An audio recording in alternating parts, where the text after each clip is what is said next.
Նոր զարգացումներ կան ըստ արդեն եկեղեցի իշխանություն հարաբերություններում այսօր Նիկոլ Փաշինյանը որպես փաստ գրել է, որ կաթողիկոսը զավակ ունի եւ եթե նա հերքի ինքը անհերքելի փաստեր կներկայացնի։ Այսպես մինչեւ ուր է գնալու։ Նախորդ հանդիպման ես այս առիթով ուրեմն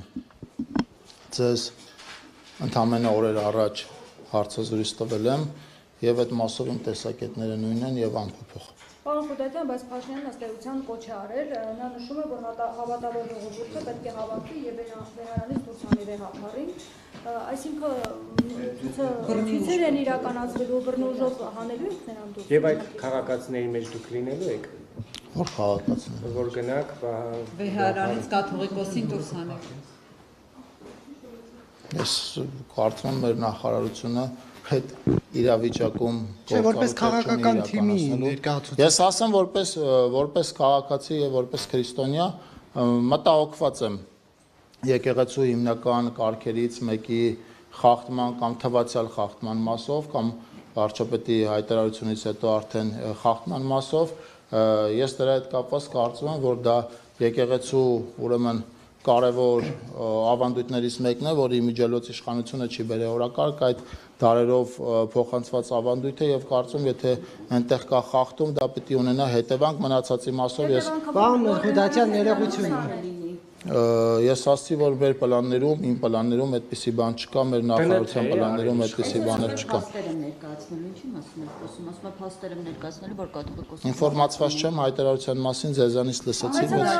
ենթադրում եմ այս մասին քննարկումներ արդյոք եղել է եւ առաջիկա մենք կարող ենք տեսնել, որ ակցիաներ է իրականացում, որովհետեւ Փաշինյանն ըստ էության կոչ արել ժողովրդին։ Ոչ նախարարությունում, ոչ կուսակցությունում, գոնե իմ մասնակցությամբ, իմ ներկայությամբ այդպիսի քննարկում չեն եղել։ Կարծում եմ հայեցողական եք մեկնաբանը։ Հասարակության շատ հատված ասում է, որ ըստ էության այս ամենը ուղիղ կապ ունի վեհապարի Շվեյցարիայում տեղի ունեցած ելույթի հետ, նաև Ադրբեջանի պահանջների հետ եւ ըստ էության ԿՊ-ն 7 տարուց ավել է արդեն իշխանությանը եւ ինչու հիմա առաջացավ այս հարցը եւ սա կապում են ուղիղ վեհապարի գործունեության հետ։ Նախ ծանոթ չեմ Շվեյցարիայում, եթե չեմ սխալվում, մասիկ այդ ելույթի բովանդակությանը, պիտի ասեմ, որ ընդհանրապես Հայաստանում տեղի ունեցող ես տեղյակ եմ մեր նախարարության համակարգման ոլորտում հիմնական անելիքներին, իսկ դրանք այնպեսի շատ են, որ այո, հաճախ ժամանակ չի լինում հասկանալ Շվեյցարիայում ով ինչ բովանդակությամբ ելույթ է ունեցել։ Հիմա ասեմ Հայաստանի ներքաղաքական օրակարգում ցանկացած հարց որը լինում է սկսած սահմանադրական փոփոխություններից ընդդիմադիր որոշ շրջանակներ ցավոք սրտի լրատվական ուրեմն տարբեր գործընկերների հետ համատեղ ուղղում են դեպի Ադրբեջան, այդպիսով արգելակելով նաև երկրում են process-ների իրականացումը, որոնք բնականon են, որոնք պիտի բխեն Հայաստանի Հանրապետության կարևոր շահերից, մեր պետության պետականության ավելի ամրապնդելու տեսանկյունից, այդպիսի դառը փորձ ունենք սահմանադրական բարեփոխումների մասով եւ հիմա կարծում եմ նույն շրջանակները այս հարցը ուղղորդում են այնտեղ, որտեղ որի հետ այս հարցը ընդհանրապես կապ չունի։ Նախարար, գործնական ներողություն վերջին հարցը ես տա։ Այդ նույն process-ը սկսվում, այսինքն այս ամենը զուգադիպություն ամեն անգամ այնտեղից ինչ-որ մի պահանջում չի։ Ես ասացի արդեն իմ տպավորությունը, պիտի արձանագրեմ, որ տարբեր տեղերից տարբեր շրջանակներ շահագրգռված են Հայաստանի ինքնիշխանությանը հասնող վնասների մասով եւ չեմ բացառում, որ այդտեղ իմ ասած եւ ձեր ասած շրջանակների շահերը համընկնում են։ Գործնականորեն ինչպես է իշխանությունը բարձելու օրինակ եթե ի վերջո հաջողվի, հա, կաթողիկոսին հեռացնել նոր կաթողիկոսի ընտրությանը, որին իհարկե իշխանությունը չի մասնակցելու այլ եպիսկոպոսների, բայց ինչպես եք ընտրելու, ինչպես եք բարձելու նոր տեխնացուն համապատասխանում է այդ բոլոր չափորոշիչներին, թե ոչ։ Հարգելի գործընկերներ, ես նորից պիտի ասեմ ցավոք սրտի կամ բարեբախտաբար, այս դեպքում բարեբախտաբար տարածքային կառավարման եւ ենթակառուցվածքների նախարարության բազմաթիվ ոլորտներից ոչ մեկի մեջ ձեր ասած հարցը չի մտնում եւ ես այս հարցերը դիտարկեք որպես ԿՊ ներկայացուցչի ոչ թե շատ լավ թիմի անդամի մասով ասացի նաեւ որ կուսակցությունում իմ ներկայությամբ առնվազն այդպիսի քննարկումներ չեն եղել ինչպես եք բարձելու որ օրինակ X եպիսկոպոս արքեպիսկոպոս եթե այդպիսի քննարկումներ չեն եղել ինչպես իմանամ ինչպես են բարձելու բայց պարոն Խուդատյան դա տպավորություն է, որ Նիկոլ Փաշինյանն ու որոշ քվեականներ ուղիղ 10 օր առաջ են քրիստոնեություն ընդունել եւ դարձել հայ առաքելական եկեղեցու հետևորդ, ինչու է նման տպավորություն արժանի, որովհետեւ ստատուսներ են գրում, այ մենք մտահոգված ենք մեր եկեղեցու SSSS հարցերով, ինչու հենց 10 օր առաջ էլի որոշեցին, արդյոք 10 օր առաջ են ի վերջո ընդունել քրիստոնեությունը։ Տպավորություն է ձեր մոտ այդ հարցի մանիպուլյատիվ մասի մեկնաբանությանը չեմ էլ ուզի նույնիսկ անդրադառնամ, որովհետեւ դուք նախորդ տարի դե հիմա հարց եք տալի, որի պատասխանը դուք եք հիմա նախորդ 1 ամիս առաջ, 3 ամիս առաջ, 8 ամիս առաջ հարցնում եք, իսկ ինչու է վարչապետ օրինակ տաղավար տոները շնորհավորում սաղմոսներ կարդալով։ Օրինակ հիմա դուք չեք տվել բազմաթիվ Չեք ուրիշի տված հարցի պես որովհետև դուք հիմա այստեղ խմբով եք եւ շատ մեծ հավանականությամբ ինչու 10 օր առաջ ինչու 10 օր առաջ եթե կոնկրետ հարց եք տալիս կոնկրետ պատասխանում եմ ոչ Ով է կաթոլիկոսի զավակը Նիկոլ Փաշինյանի կիսը։ Ես այդպիսի ինֆորմացիա չունեմ, չգիտեմ։ Խուդատյան, դուք կառավարության նիստում եք, եւ վարչապետ Փաշինյանը ձեր առջև նստած խոսում էր ճուլանացված եկեղեցիների մասին, եթե չեմ սխալվում, այդ ձեր զեկուցած հարցի շարունակությունն էր, հա, այդ աղմկահարույց հայտարարությունը։ Դուք ձեզ ինչպես զգացիք, իսկապես գտնում եք, որ մեր եկեղեցիները ճուլանացված են, թե՞ չէ։ Առնվազն այդ հայտարարությունից հետո համացանցում հայտնվեցին բազմաթիվ փաստեր, բազմաթիվ նկարներ, որոնք եւս մեկ անգամ հաստատում են, որ վարչապետի այո, այդպիսի բազմաթիվ նկարների եմ ես հարգելի գործընկերներ, եթե հարցը տալիս եք, թույլ տվեք մինչև վերջ պատասխանեմ։ Նորից պիտի ասեմ, համացանցում հայտնվեցին բազմաթիվ այդպիսի նկարներ, որոնք եւս մեկ անգամ եկան ապացուցելու, որ մենք այնտեղ խնդիր ունենք եւ մեր բազմաթիվ գործընկերներ այդ խնդիրը փոխանակ նկատեն եւ գնանք այդ խնդիրների լուծմանը, ընդհակառակը հայտարարությունից անմիջապես հետո անցան հերքելուն, ինչպես իհարկե սովորաբար լինում է, մենք այդ ձեռագրին սովորենք, արդեն չենք էլ ուզում մեղադրել եւ այդ մասով բովանդակային քննարկման մեջ չենք էլ ուզում մտնել, ընդհանուր առմամբ պատկերը այդ էր։ Դուք կարծում եք, որ վարչապետը իր վարչապետի լիազորություններից բխող բոլոր պարտականությունները պիտի դնի մի կողմ, զբաղվի եկեղեցու հարցով։ Իսկապես գտնում եք, որ սա այդ ամենակարևոր հարցն է, որ նա հիմա պիտի զբաղվի։ Շատ լավ, հանրապետության վարչապետը իր բազմաթիվ հրապարակումներում ասել է, որ սա այս հարցը հետաքրքիր է եւ նաեւ ես եմ ասել մի քանի անգամ եւ մեր այլ գործընկերներ, որ այս հարցը մեզ հուզում է եւ այս հարցը մեզ ուրեմն անդրադառնում է այնքանով, որ մենք հայ քրիստոնյաներ ենք, ովքեր հայ առաքելական եկեղեցու հետևորդներ են եւ որպես քրիստոնյա եւ որպես հայ առաքելական եկեղեցու հետևորդներ, այո մենք կարող ենք բարձրաձայնել այս հարցը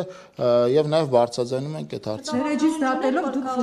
ֆուտբոլն էլ է ձեզ համար հետաքրքիր ու ոնց որ Ռեալ Մադրիդի բանն եք, երկրպագուներից եք, դա էլ է ձեզ համար հետաքրքիր զոնա։ Ուրեմն դուք պիտի մտնեք այդ թիմի քաղաքականության մեջ։ Նախ ասեմ, որ ինձ ամենաշատը հետաքրքիր է Հայաստանի ազգային հավաքականը եւ այս Հայաստանի ազգային հավաքականի երկրպագու եմ, ուզում լրատվամիջոցների համար մի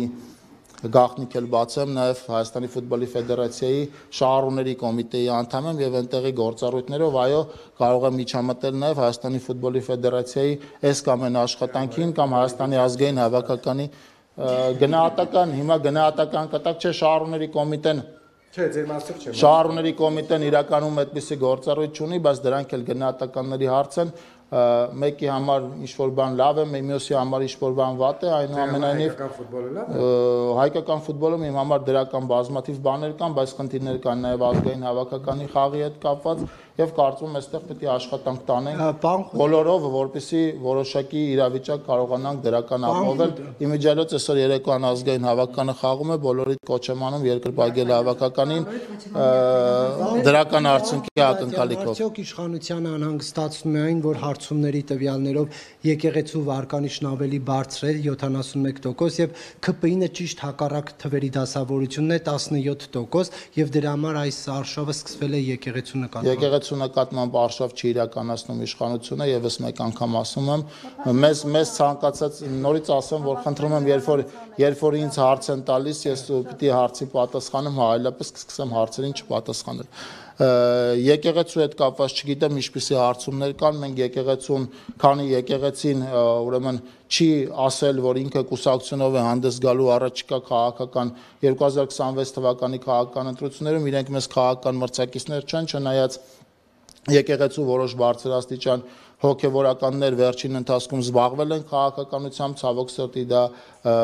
էլի բազմաթիվ լրատվամիջոցների կողմից ողջունվել է եւ նորմալ է համարվել, պիտի ասեմ, քանի եկեղեցին այդպիսի հրապարակային հայտարարություն չունի, մենք այդ հարցով մտահոգվելու կարիք չունենք, մանավանդ կարծում եմ, որ այդ սոցհարցումները իրականացնողներն էլ իրենց իրականացած սոցհարցումների վրա չգիտեմ ինչքանով են վստահ եւ չգիտեմ ինչպիսի աղբյուրներից է եկել այդ ինֆորմացիան։ Մենք որպես ամփոփում պիտի ասեմ, որ չենք մտահոգվում, վստահ ենք 2026 թվականի ընտրություններին մեր հաղթանակի մասով, որովհետեւ ամենօրյա շփումների մեջ են քաղաքացիների հետ, ի տարբերություն շատ այլ քաղաքական ուժերի, մենք ամենօրյա ռեժիմով աշխատանք ենք իրականացնում, ենթակառուցվածքների զարգացման, անվտանգության ապահովման, կրթության, ուրեմն որակի բարձրացման համայնքներում, մարզերում եւ վստահ ենք, որ այդ աշխատանքները բնակիչների կողմից գնահատվում են եւ դրա ականատեսն են լինում մեր ամենօրյա շփումներում։ Պարոն Խուդատյան, Նիկոլ Փաշինյանի գրառումից մեկ հատված եմ մեջբերում։ Հայաստանյաց առաքելական Սուրբ եկեղեցու հավատավոր հետևորդներին կոչ եմ անում համախմբվել վեհարանը սիրով եւ քրիստոնեաբար ազատելու եւ որևէ իրապես սրբազան հոգեվորականի ամենայն հայոց կաթողիկոս ընտրելու օրակարգի շուրջ։ Հիմա սա նշանակում է, որ պետք է ֆիզիկապես մարդիկ հավաքվեն սիրով եւ քրիստոնեաբար վեհարանի շուրջ եւ կաթողիկոսին այնտեղից հեռացնեն, թե պարզապես պետք է դրա շուրջ քննարկումներ սկսվեն։ Դուք ինչպես նշանակում է այն, ինչը դուք ուղիղ կարդացիք։ Այսինքն դրանից ավել եւ դրանից պակաս, դրանից ավել եւ դրանից պակաս։ Չեմ հասկանում, ֆիզիկապես պետք է գնալ սիրով եւ քրիստոնեաբար վեհարանի շուրջ համախմբվել, թե պետք է պարզապես մտքերով դա անել։ Որ հանրապետության վարչապետը իր գրառումին ավելացնելու ինչ-որ բան ունենա, վստահաբար ինքը կանի է, վստահաբար կանի։ Տեխնատու impeachment առաջադրել Դավիթ Համբարձումյան։ ՔՊ-ում արդյոք այս հարցը հասցրել են քննարկեն ինչ դիրքորոշում ունեք։ Այդպիսի հարց չեն քննարկել վերջին հանդիպումների ընթացքում, պետք է ասեմ դա իրենց իրավունքն է, կարող են անել են ինչ ուզում են, այդպիսի բազմաթիվ տեխնացուներ են իրենք առաջադրել ընդդիմության տարբեր ժամանակների կարկառուն ներկայացուցիչների, դրանց իրենց ձախողումից հետո նաև պայմանական ասած կարկառուն հոգևորականների, որոնք զբաղվում են քաղաքականությամբ, հիմա նշանակում, այսինքն առաջադրում են համայնքային պաշտոնյաների, մենք որպես կառավարող մեծամասնություն մտահոգություն չունենք հանրապետականի այս կամ այն առաջադրումների մասով, մենք վստահ ենք, որ impeachment-ի գործընթացը ձախողվելու է, հանգիստ պատրաստվում ենք 2026 թվականի խորհրդարանական ընտրություններին, այն վստահությամբ, որ խորհրդարանական ընտրություններին ունենալու ենք ճնշող առավելություն, այն է 50+1 ձայներով հաղթանակ ենք անելու։ Գյումրի եւ Փարաքարի ընտրությունները մեծ հաշվով թիմ ընտրություններ են եւ դրանք քաղաքական առումով մտահոգություն չունեցող ընտրություններ են մեզ համար, ինչ նկատի ունեմ, որ մարդիկ ավելի շատ անձով պայմանավորված ընտրություններ են կատարել, պիտի ասեմ, որ դրանով պայմանավորված նաեւ Գյումրիում մեր տեխնացուն առաջին տեղ է զբաղեցել, այո, ձայների թիվը բավարար չի եղել եւ ընդդիմությունը կարողացել է կոալիցիա կազմելով Գյումրիում իշխանություն ունենալ, բայց դրանք տեղային ընտրություններ են եւ հենց այդ տեղային լինելու տրամաբանությունը ապացուցվում է մի պարզ բանով, որ նույն քաղաքական ուժը նույն օրը անցկացվող ընտրություններում իրարից ընդամենը 80 կիլոմետր հեռավորության վրա խոսքը Գյումրի եւ Փարաքարի մասին է, օրինակ ապրելու երկիր կուսակցությունը միտեղ հավաքում է 57% ձայն, մյուս տեղ հավաքում է 3 եւ նույնիսկ Շեմը չի կարողանում հաղթարել, սա գալիս է ապացուցելու, որ սրանք անձով պայմանավորված ընտրություններ են եւ մենք այստեղ մտահոգություններ չունենք։ Առավել եւս ես վստահ եմ, որ դուք էլ չեք կարծում, որ 2026 թվականի ընտրություններին Գյումրիի օրինակով օրինակ հանրապետությունում կոմունիստական կուսակցությունը կարող է 20 եւ ավել տոկոս ձայն ստանալ, այնպես որ այստեղ եւս մտահոգվելու ոչինչ չունեմ։ Պարոն Խուդատյան, ես խնդրում եմ, որ ձեր ձեռքը դնեք ձեր խղճին ու անկեղծորեն ասեք։ Վարչապետ Փաշինյանը իր տիկնոջ հետ 2018-ից հետո մի քանի անգամ հանդիպումներ է ունեցել Մայրաթոռում կաթողիկոսի հետ, կհիշեք են հայտնի լուսանկարն էլ Աննա Հակոբյանի մի թևանի այսպես կարմիր զգեստը, որը քննարկվեց բուռն, վարչապետի խոնարհաբար հանդիպումները կաթողիկոսի հետ։ Հիմա ինչ պատահեց հանկարծ, որ միանգամից որոշեցին պարզել կաթողիկոսի իր տեղում չէ, կուսակրոն չէ, զավակ ունի, թե չունի։ Ձեզ այդ հարցը իսկապես անկեղծ եմ ուզում պատասխանեք, էլի ոչ քաղաքական կոնյուկտուրայից ելնելով։ Ընդհանրաբար զավակ ունենալու ինֆորմացիան կամ դրա կասկածները եղել են դրանից հետո, ես դրան նախորդած իրավիճակի մասով պիտի ասեմ, որ ես մեկնաբանելու բան չունեմ, եղել են նորմալ հարաբերություններ այն ժամանակ, քանի դեռ եկեղեցին չի զբաղվել քաղաքականությամբ։ Դրանից հետո եկեղեցու որոշ հոգևորականներ զբաղվել են քաղաքականությամբ եւ մենք այդ որոշ հոգևորականների մասով որպես քաղաքական մրցակիցներ մեզ տվել են գնահատական։ Եկեղեցու մասով եկեղեցու դեմ իշխանությունը արշավ չունի, այդպիսի արշավ չի պլանավորվում։ Ես գլուխ եմ խոնարհում եկեղեցու այն հոգևորականների առաջ, որոնց թիվը եկեղեցում շատ ավելի մեծ է, լինեն այդ հոգևորականների պաշտոնե կուսակրոն թե ոչ, կամ բազմաթիվ հոգևորականներ, որոնք իրենց հոտին կարողանում են առաջնորդել եւ օրինակ են քրիստոնյաների համար։ Եվս մեկ անգամ պահանջեր Փաշինյանի հրաժարականը, ընդունել ձեր վարած քաղաքականությունը, սրա մասին ընդհանրապես ոչ կլիշեի։ Դուք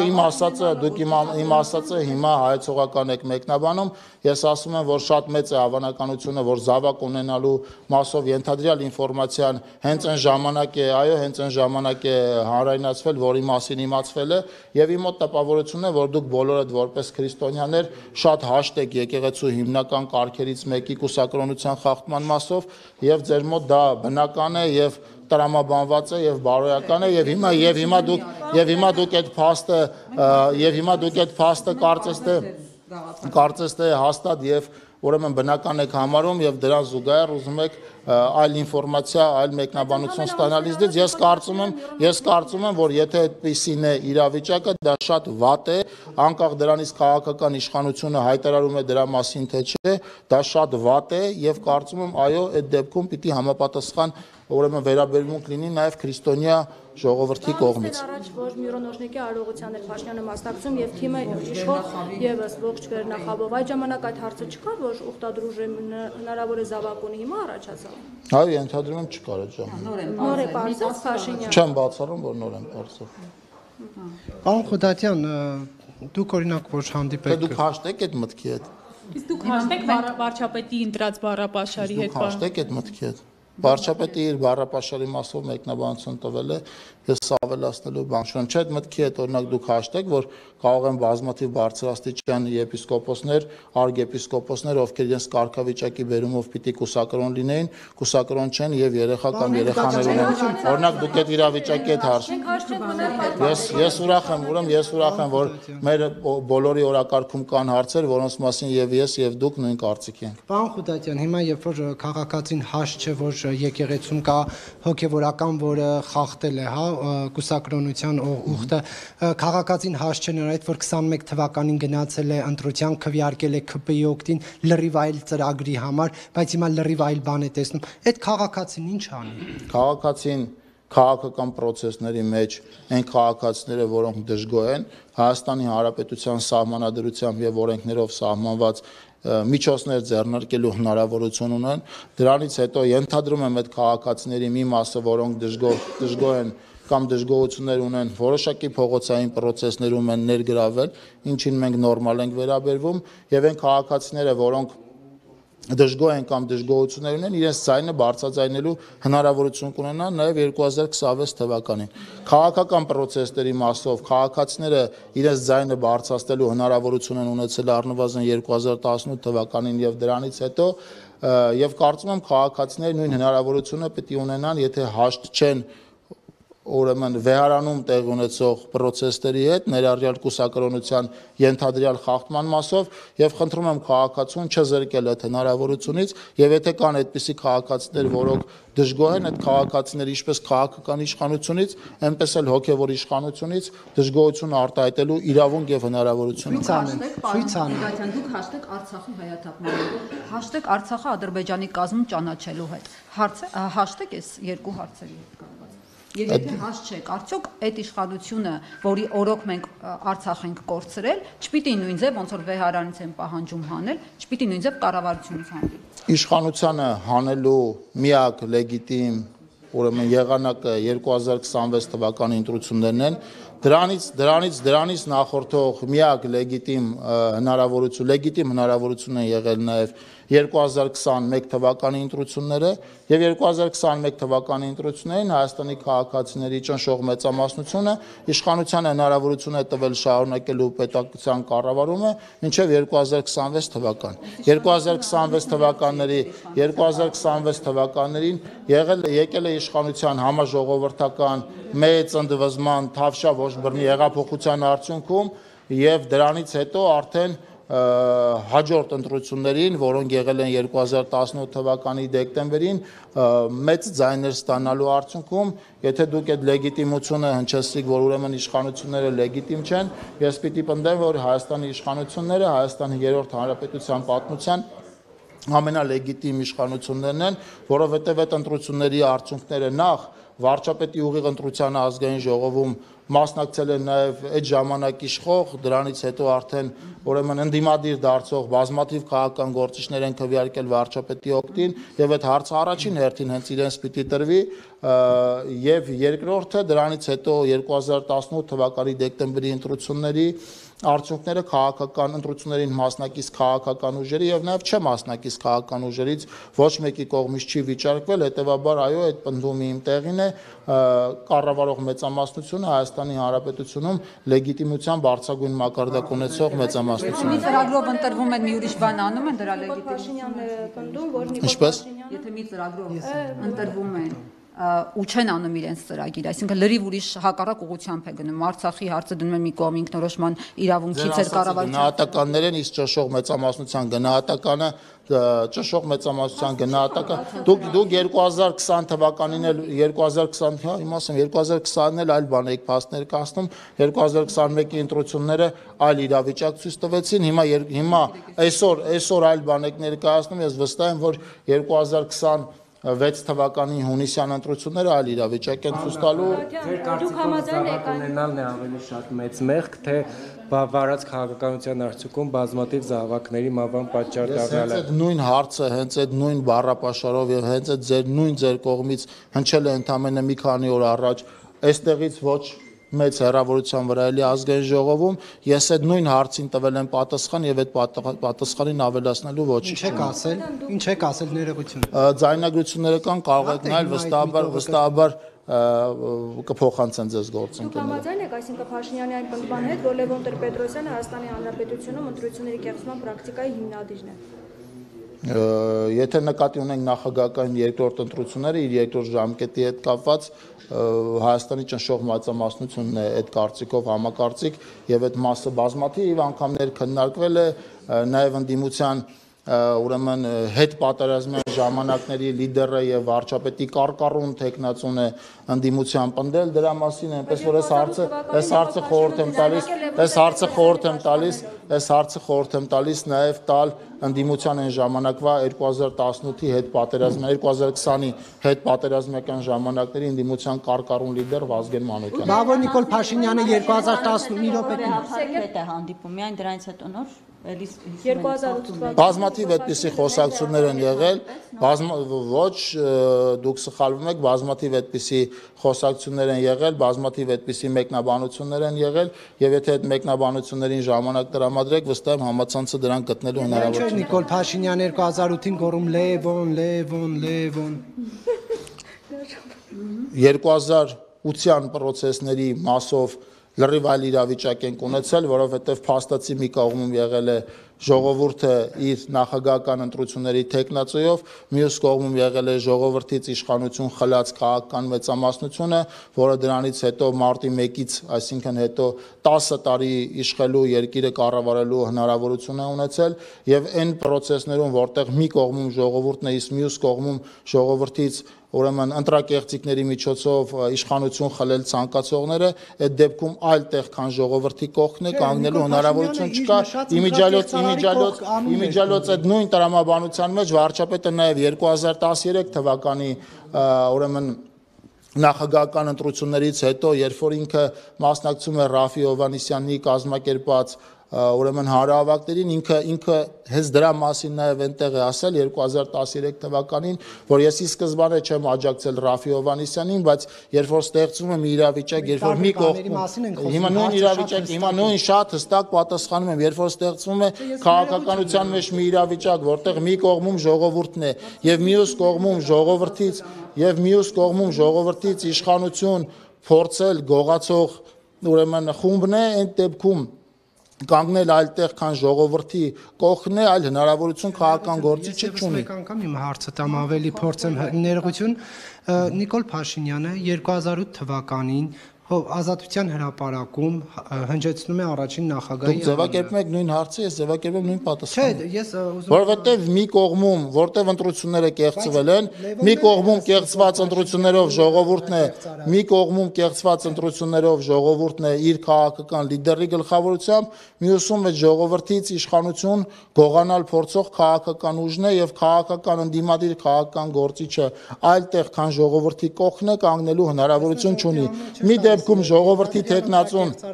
2008-ին ժողովրդի տեխնացուն եղել է Լևոն Տեր-Պետրոսյանը, 2013-ին ժողովրդի տեխնացուն եղել է Ռաֆի Հովհաննիսյանը եւ հանրապետության վարչապետը այն ժամանակ որպես ընդդիմադիր քաղաքական գործիչ կանգնել է այն կողմում, որտեղ ժողովուրդն է։ Դրանից հետո քաղաքական գործընթացները գնացել են այլ ուղղությամբ, որի մասով վարչապետը 2013-14 թվականներին հոդված է ունեցել գրած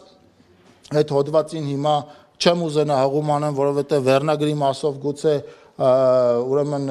չկարողանամ վերնագիրը հիշել, բայց պիտի ասեմ, որ այդ հոդվածը այն խորը հակասությունների մասին էր, որ այդ ժամանակ ինքը ուներ ՀԱԿ-ի հետ որպես այն ուրեմն խմբակցություն, որի падգամավոր էր հանդիսանում ինքը, եւ դրանից հետո արդեն process-ները գնացել են այն ուղղությամբ, որի արդյունքում հիմնադրվել է նախ քաղաքացիական պայմանագիր հանրային քաղաքական միավորումը եւ հետո հանրային քաղաքական միավորումը դարձել է կուսակցություն, հետո այդ կուսակցությունը ընտրություններին ստացել է Հայաստանի Հանրապետության քաղաքացիների մեծամասնության ձայները, հետո հաջորդ ընտրություններին հաստատել է էլի այդ մեծամասնության ձայները եւ գնում է այն ճանապարհով, որ 2026 թվականին էլի կստանա Հայաստանի Հանրապետության քաղաքացիների մեծամասնության ձայները։ Վարչապետ Փաշինյանը միացնում եմ լսեք։ Ինքը դրվել է 1999 թվականի հոկտեմբերի 27-ից հետո։ Մի քիչ հետ գնալ։ Դուք գուցե հետ գնալու ցանկություն ունեք, ես պատասխանում եմ ձեր հարցին։ Ես գիտեք ինչ, ես խնդրում եմ իմ ազնվությունը կասկածի մի դրեք, որովհետև ես միշտ ազնիվ եմ եւ ես պատասխանում եմ ձեր հարցին։ Դուք ինձ հարցնում եք ինչ եք կարծում, երբ է դրվել հիմքը։ Ես ասում եմ, որ հիմքը դրվել է 1999 թվականի հոկտեմբերի 27-ից հետո։ Հոդվածը տպագրվել է սրանից հետո։ Չէ, սա ավելի վաղ ժամանակների հարցազրույց է,